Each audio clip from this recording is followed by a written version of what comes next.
So I believe meditation is like,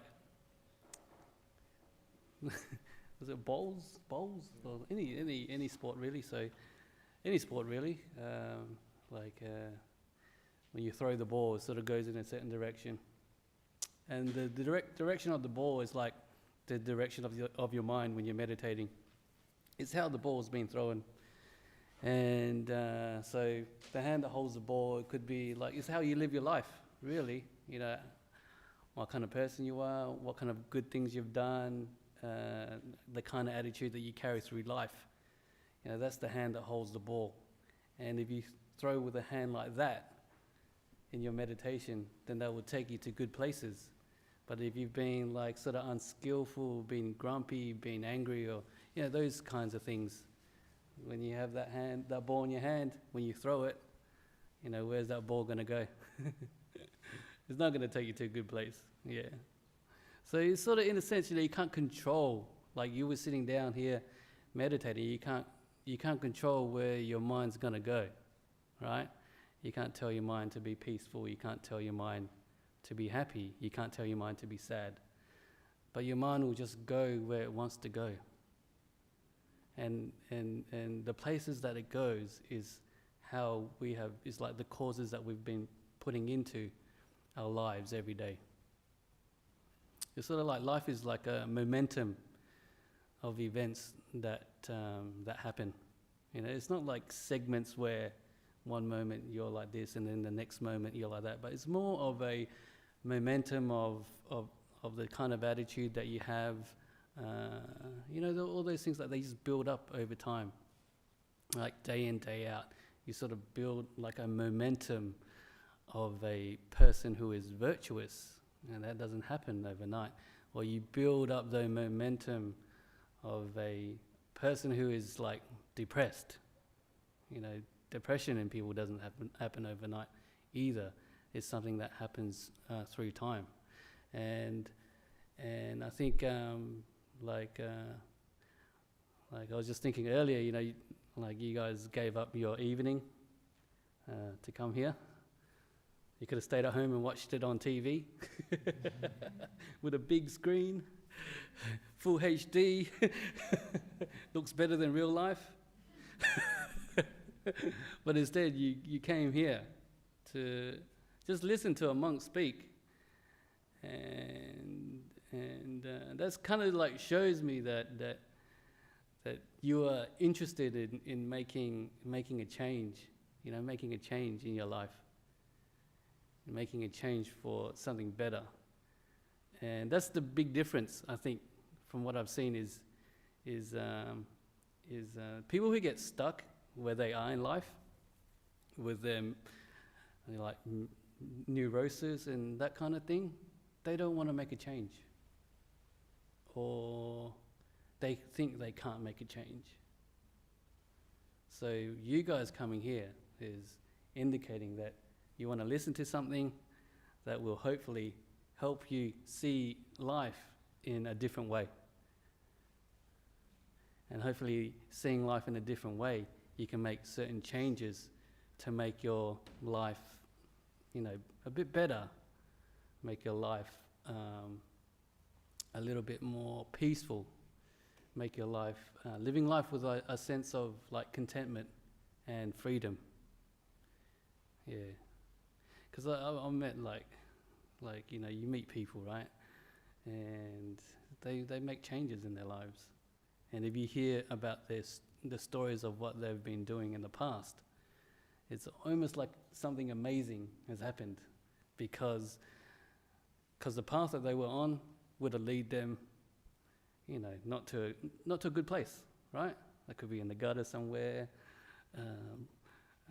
What else is bad thing that you can do? They could no, I won't say that. They could be spreading COVID to hundreds and hundreds of people, infecting the millions, Or they could wreak havoc on society. People walk down that path. And I've seen people walk out of it as well, and that's you could say that's the potential of the human mind. And it's like sometimes we think we're stuck, like the way we are, But if we really want to make a change, then we can put in the effort, the want, the desire to make that change.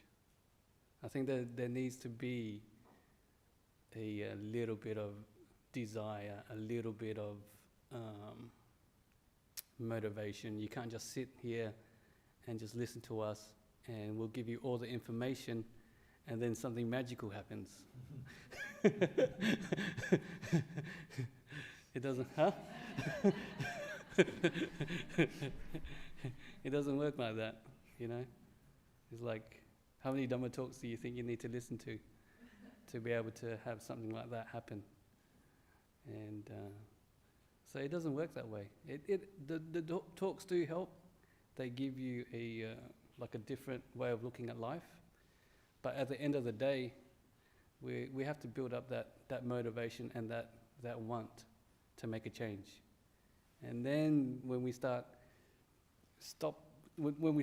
changing our lives and stop doing the things which cause us harm, we can start doing the things that bring us more more inner happiness, more meaning to life.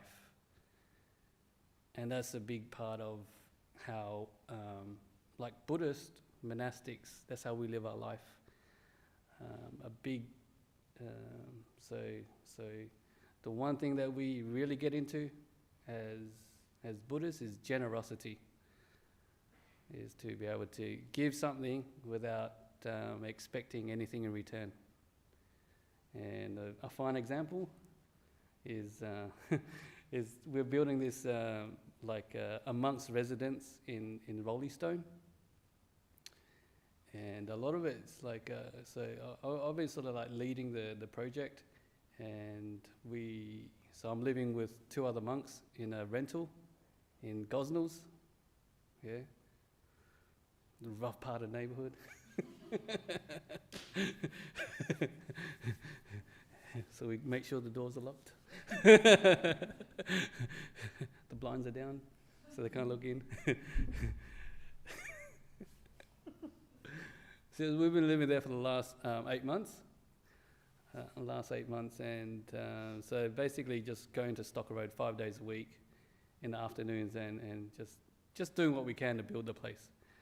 And so it's sort of like we have a place in Gosnell. It's like a new place, like a new temple, a new hermitage, a new place for people to go to get to know the monks. You can also help feed the monks as well, or give them things that they may need for the building project. So we're starting something new, a new place. You should come visit. So it's a new place, and so the last 8 months we've been doing that. We've been travelling to Stocker Road, and we've been doing a lot of work ourselves. And so the news gets out. People know where we are. They start helping, and they don't really know me. They know Ajahn Brahm, and obviously thanks to Ajahn Brahm's being ordained, Ajahn Brahm being my teacher, and because a lot of people know him and of his reputation, they are very happy to support us. So the support that we're getting, I think it's quite amazing actually. Yeah, it's quite amazing. People they just want to help out. They just want to help out. In Stocker Road, we just had some roadworks done. And you have to get tradies and pay somebody. But then there was this person who had a husband who does these earthworks, and he just came in to help for free. So he did all this work, put the pipes in and all that kind of stuff. And I just stand back, and I'm sort of like quite amazed at people's generosity and just giving without expecting anything in return. And for the monks, what we're doing there is we're just giving our time, trying to build the place the best we can, and we're not expecting anything in return. We're just doing it just out of the idea that you're like cultivating a place for people to go there to learn about Buddhism, for people to go there to just live in an environment where there's monks there, or just monks, and just getting to know us and getting to know, you guys might be curious. It's like what happens after so many years of practice as a Buddhist, like 10, 15 years, what happens to a person? And you don't really get to see that as like people who come here. You just come here and just listen to the monks give a talk. You might see them on YouTube, but you never get to live with them. You don't know what happens on the other side. So, so that also opens up the opportunity for you to have like an experience of monastic life, and you get to see, what monks are really like, in a sense, yeah. So, and it's just quite amazing to see all the help that we're getting so far, and it's coming to the end of the project. So we're just finishing things off, and then hopefully we can move in a couple of months. So then we'll have a place up in Rolly Stone for people to visit and to learn a bit about Buddhism and to do a bit of practice. So so that's what we've been doing for the last 8 months. So I haven't been given many talks, so a little bit rusty.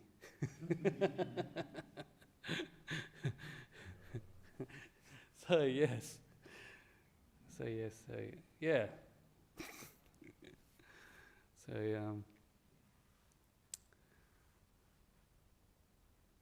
so it's like how do we incorporate like trying to find a bit of peace and a bit of freedom with such a busy lifestyle. And in a sense, I can sort of relate to you people, because I've been quite busy over the past 8 months, and he's just trying to, you're trying to,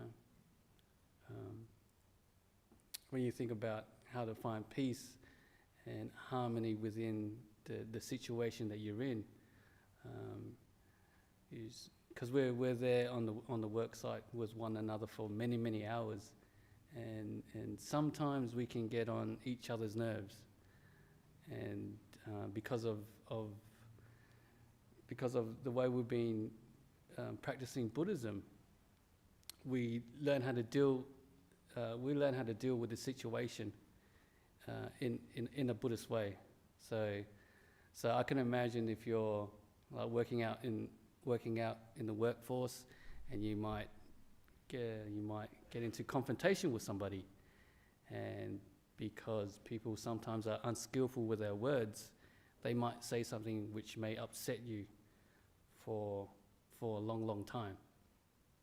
So when we're in Stocker Road, sometimes we get into situations where we can get a little bit upset with one another, because something happens and you might just lose your cool. But because of the practice of Buddhism, we sort of like catch ourselves before we say something. Yeah, because if you say an unskillful thing, it can just ruin the whole vibe of the workplace, and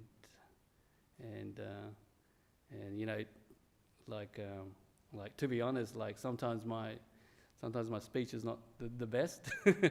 Sometimes I sort of say the wrong things, and you can see the outcome of it. People are unhappy. They may be thinking unskillful thoughts towards you. So then you just watch and you learn from that situation. So when the next time something like this arises, somebody forgets where they put the hammer, or where's the glue? Sometimes I'm like, where's the glue? get me the glue kind of thing, and and you sort of you become impatient. But then you know that if you say something which is, quite hurtful to the other person, it may change their mood on the work site, and then we have to go back to homestead and live in a small house together. So you know the results of your speech. So instead of acting in the same way, like a good thing to do is just to keep quiet. Mm-hmm. Keep quiet, cool down, and then gather your thoughts, and then ask the person to do something for you. And if you just notice that, I noticed that if you try to keep the harmony within the group, then life just moves on a lot more smoothly. We're living in a small house, and I do get the sense that people are quite happy to live there.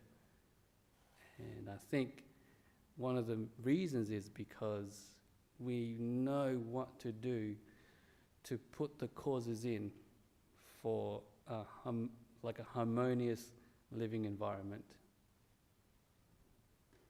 And that just, that comes from, the teachings of the Buddha.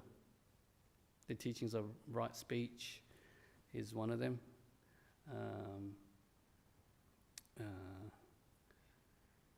The teaching of right action, we're not abusive or anything like that. And also the teaching of right thought. It's like how you think. How do you, the thoughts that you have to the people that you live around. Yeah. And that's so this is how we create a better life for ourselves. And yeah, I can imagine out in the world, the workplace is not like that. You're going to get people who are going to say nasty things to you, who are going to piss you off. But you just let them be who they are. That's their karma. That's their problem. And usually people who are upset at other people, they have problems themselves.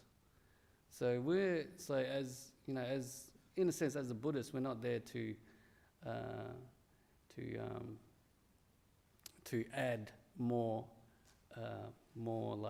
problems to the fire. We're just there to create more harmony within the environment that we're in. And I think that's a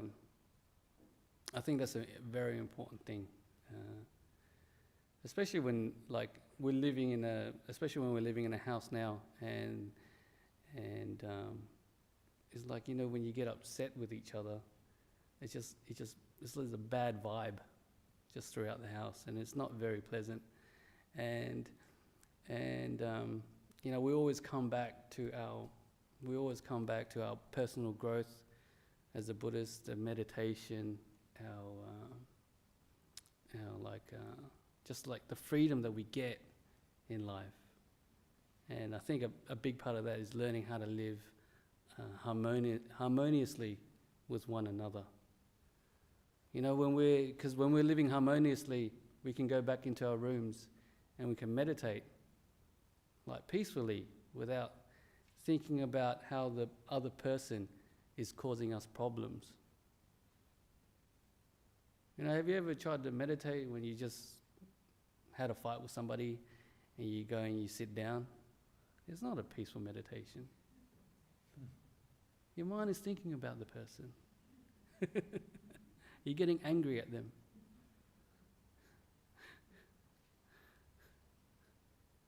So these are the skillful and unskillful things that we have, that we can, in a sense, control in our lives. In a sense, we can add these things. We can add these things to our lives to make it better or not. And yeah, and just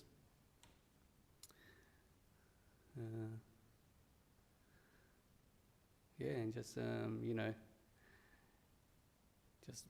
just when we're doing this, you know, trying to live. Yes, interesting. Yeah, it was like I was in the car the other day, and I was just talking to the Anagarika, and we're just having a chit chat. And I've been kind of busy with the work and all that, and we're just talking about like meditation. And he said, "Oh yeah, you know, meditate. We just like be in the present moment." And I haven't heard that in a long time. And I was thinking, yeah, that's all we have to do. Sometimes it's just to take our minds and bring it back into the present moment. And I was just thinking, you know, with this building project, my mind was just being in the future a little bit more than it used to be. Like thinking about what I need to do next, organising tradies, you know, things like that. And I can imagine, like you guys, your minds are not always in the present moment. There's always somewhere, usually I think, in the future, thinking about the next thing you're going to do. And we get lost in it to the point where we feel that it's normal. But then when we say, okay, it's time to bring ourselves back into the moment.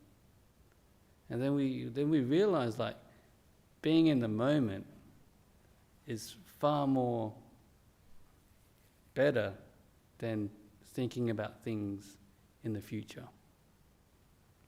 So these are the examples in life that teach us what is valuable and what is not. Thinking about the future, it is because you have to make plans, otherwise you won't get anything done. But at the same time, if you can bring yourself back into the moment and feel what it's like to be present, you know, you just compare the two. You compare the two. Yes, thinking about the future, blah, blah, blah, but it's actually far more better, far more freeing. It leads to more peace and calm, is to be in the present moment more often than we actually are. And this is sort of like you know, sometimes like when we talk about Buddhism, we talk about the Enlightenment, the insights, all that great stuff. And we ask ourselves, you know, how do we get there? That's the big question. And it all comes from just doing these like simple practices, like being in the present moment,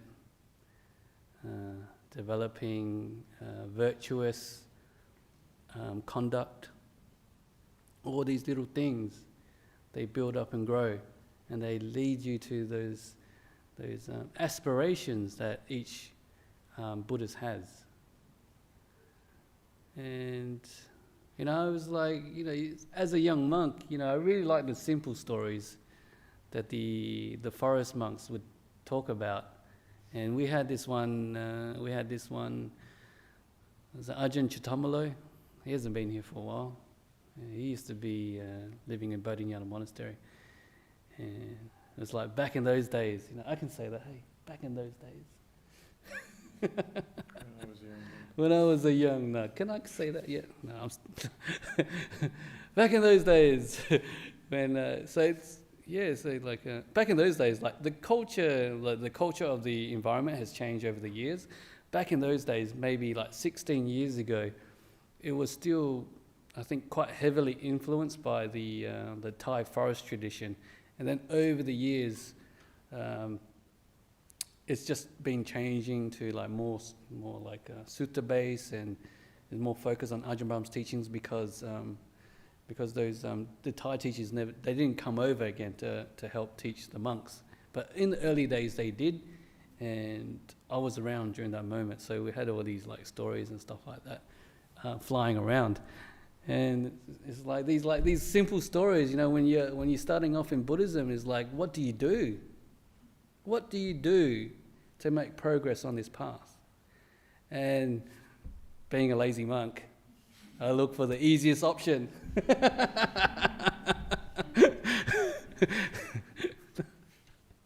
It is a lazy, think about it, right? It is a lazy path to enlightenment. All you got to do is watch the breath, time and time again, and then you become enlightened. It is, you know. But then there's the mess that we have in our heads. That's what stops it. It's a hindrance. Anyways, it's sort of like this one story that is always in the back of my mind. It was this man who lived in Burma, I think, and it came from a book where you have all these old masters, supposedly enlightened. You don't really know. Truly, you don't really know, but you don't really know. Yeah, you don't really know. So supposedly enlightened, and then they talk about their path to liberation and what they did. And there was this one man who lived in Burma. He had a family. He's a farmer, and so he always had a dream. He always had a dream to become a monk, but he took his responsibilities as a parent seriously. So he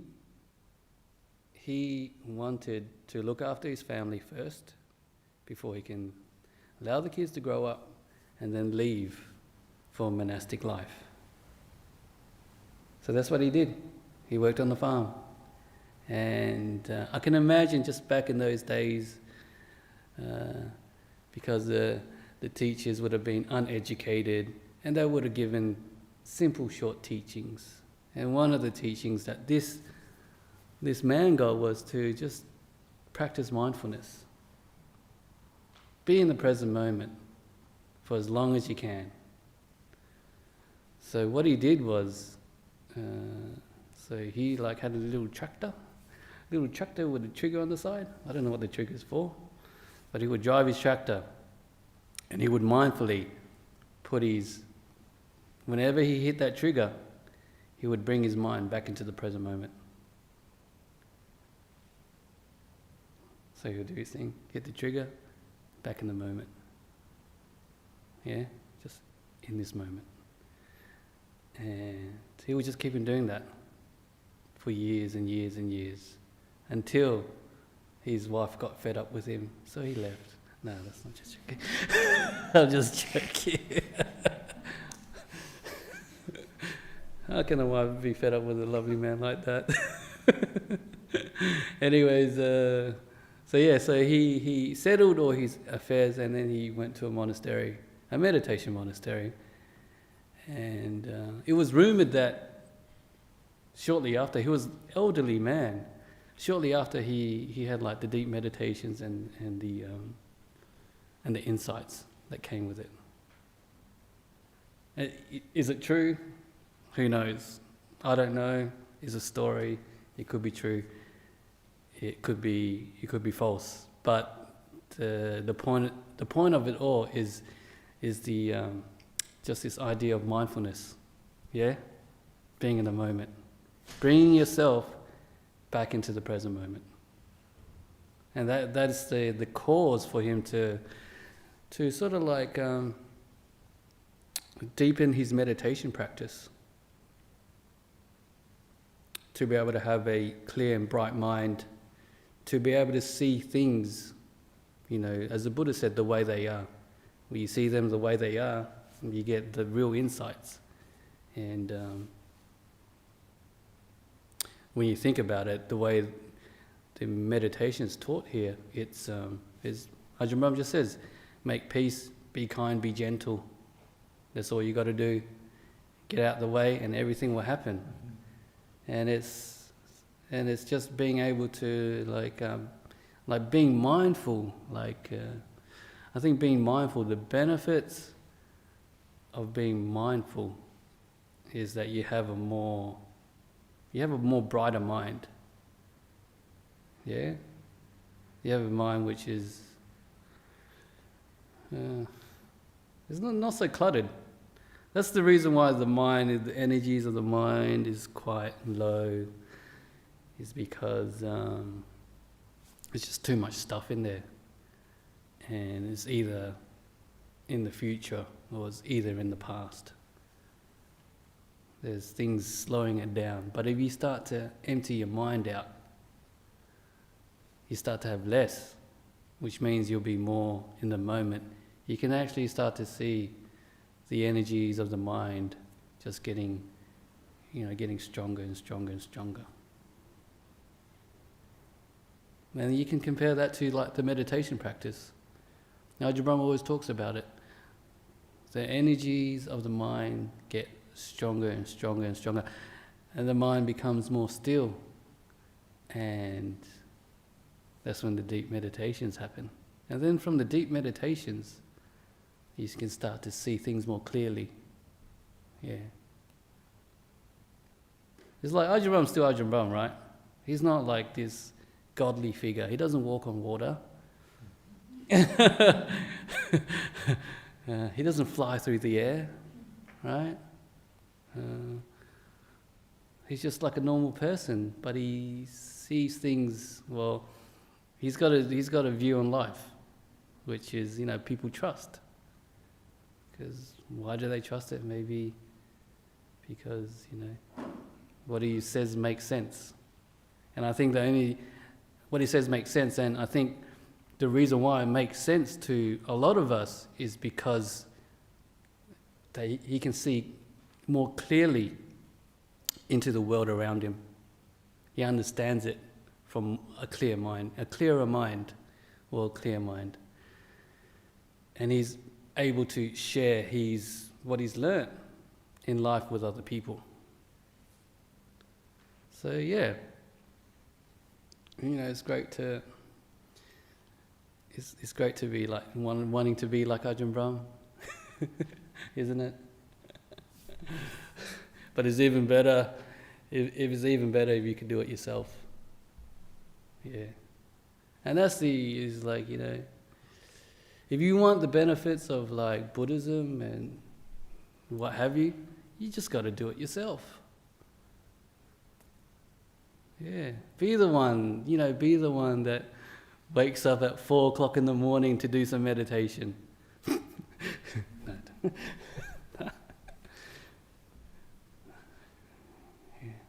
Yeah. Yeah, so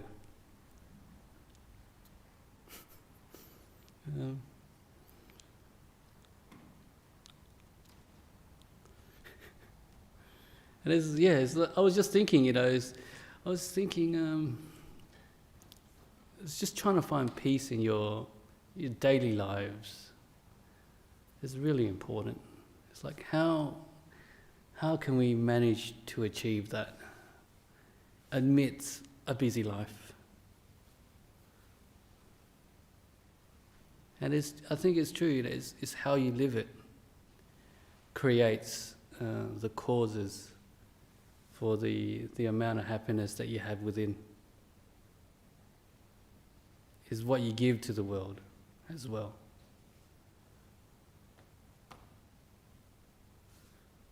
If you can give a bit of kindness to the world, a bit of friendliness, like genuine kindness, genuine friendliness, genuine care to the world, to the people around you. They get something from it, definitely. But at the same time, you get a lot from it yourself. Just try it. You know what I mean? It's like, how would you describe it? It's like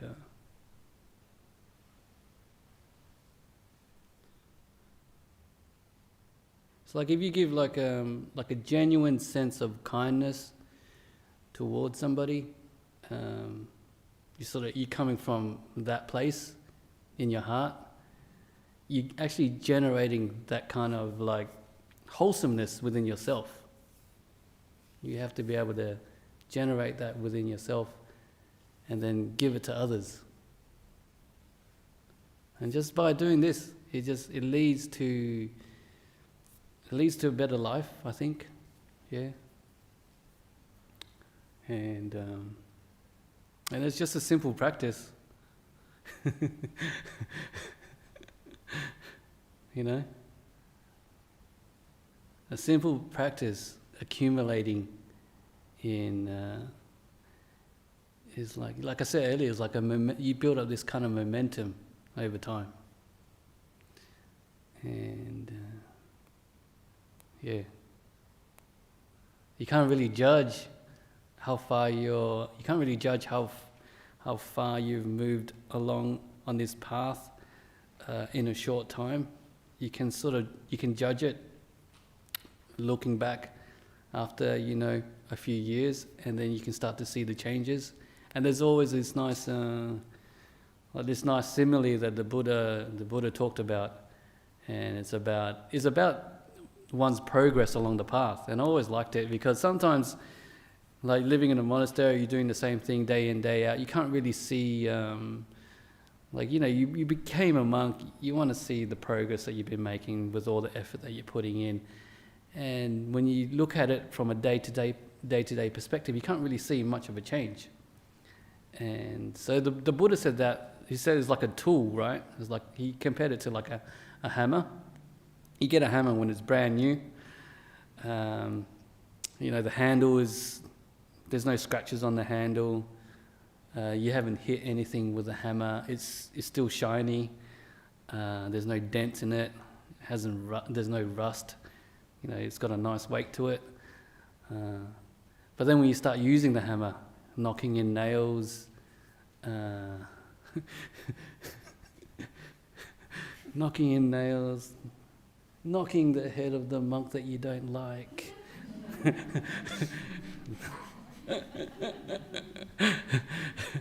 knocking the piece of timber or whatever, and then over time, you look at the hammer, and the head of the hammer's worn out. There's scratches on it. There's dents. And the handle's worn out. There's scratches. The polish is gone. It looks like an old hammer. And you can see that it's worn out. But as you were using the hammer, as you were using the hammer, all the times that you hit a nail, all the times that you picked it up and dropped it, you'd actually realize the changes that you were making to it. It's only when you look at it after many years that you see the changes. And in the same way, sometimes with this practice, we're going on and we're just doing it. We don't really know what is happening. And then after a few years, you just look back. Where was I? Where was I so many years ago? And where am I now? And if you've been doing things like wholeheartedly, genuinely, then you can see that you're making some progress. You can see that it actually works. And that gives us, just a little bit more confidence that something is working here.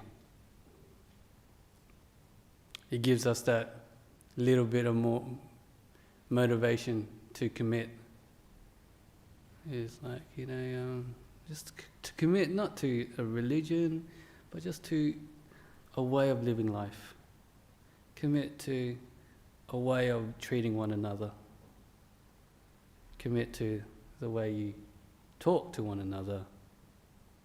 Commit to how often you help a person, giving something without expecting anything in return. Commit to living in the moment. Just being in the moment is such a powerful thing.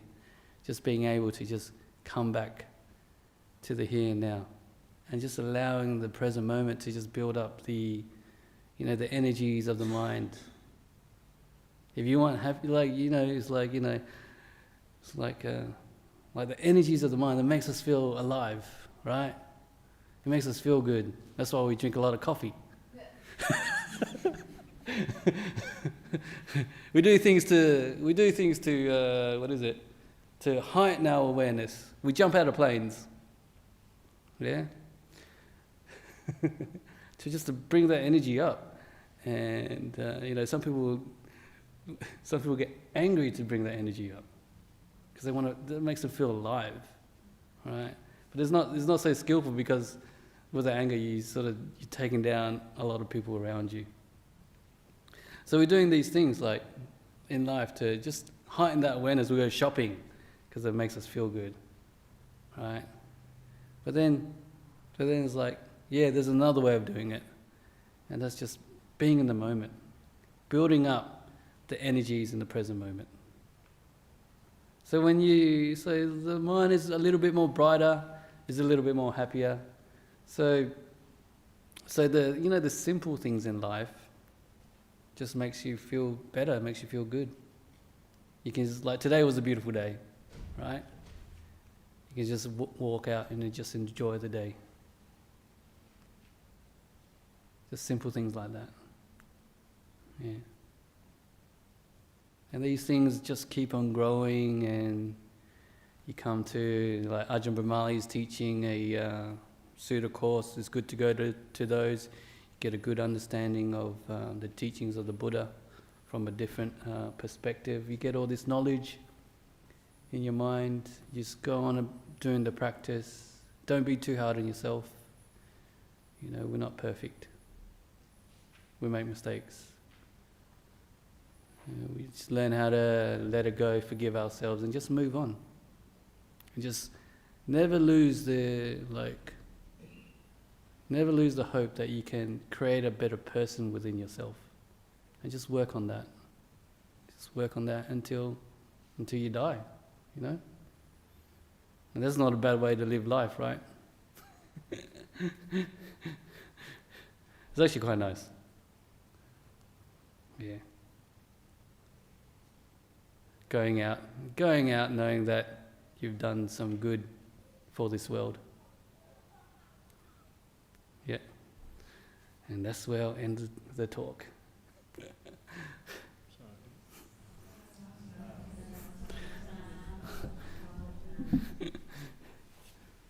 Questions? Questions? No? Would you say something about laughter? Because you're a very fun, happy man to be around. So. Really? Yeah. I'll just answer this question first. Eco from Germany, what is the meaning of Santutthi, and how do you manage to be so joyful all the time? It's not true. No, it's actually, I like people, so I can sort of share the joy with people. I like people, so it's easy for me to be happy in front of people. Yeah, that's all it is. When I'm in my room, I'm like, I want to go out and meet somebody. No, that's not true.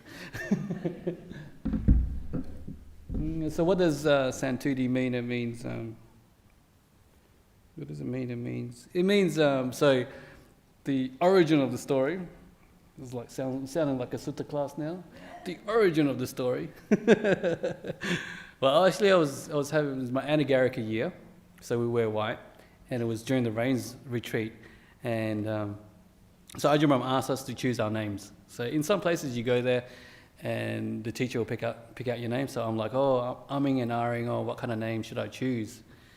And then Ajahn Brahm gave this talk, and he used the word Santutthi in the talk, and he didn't really use that word that often, but I remember him saying it was sort of like being happily contented. And Ajahn Brahm says, yes, being happily contented with the food that he likes to eat. But then I'm like, I thought, that's a great meaning. I like that meaning. So that's how I chose the name. Yeah. Because as an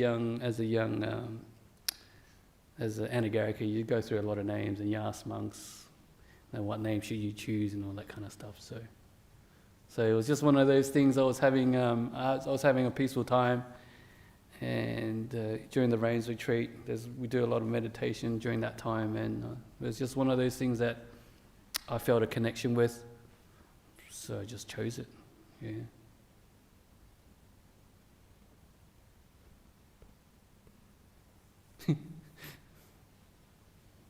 Yeah, that's it, eh?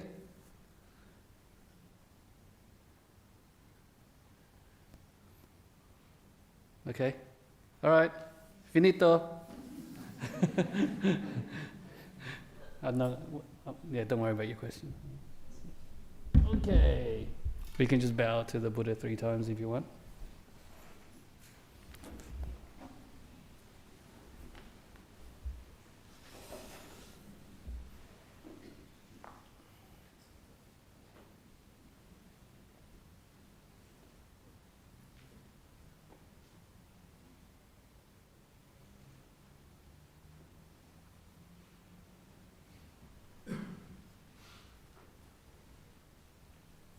You say.